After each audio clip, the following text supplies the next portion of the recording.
চট্টগ্রাম বিশ্ববিদ্যালয় নিবাসী আসন্ন চাকসু নির্বাচনে সহসাহিত্য সংস্কৃতি ও প্রকাশনা পদে জিহাদ হোসেন আহনাফ বাবা, তোমার ব্যালট নাম্বার জানি কত?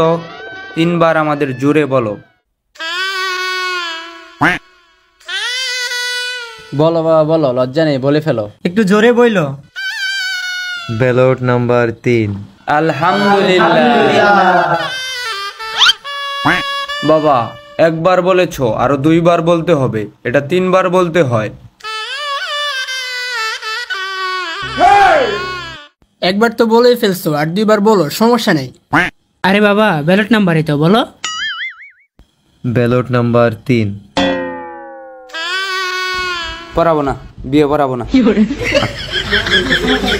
আরে 3 বলতে বলতেছি, 3 বার বলতে বলতেছি, একটা ব্যালট নাম্বারই তো। একবার 1 ঘন্টা এটা বলছে, আরেকবার 1 ঘন্টা এটা বললো, আরেকটা কখন বলবো কে জানে। হুজুর বসেন, রাগ করেন না। এই বাবা একটু বলে ফেলো। আমি জিহাদ হোসেন আহনাফ, সহ সাহিত্য সংস্কৃতি ও প্রকাশনা পদে ব্যালট নাম্বার 3। আলহামদুলিল্লাহ। সবাই মোনাজাত ধরো। আল্লাহুম্মা আমিন।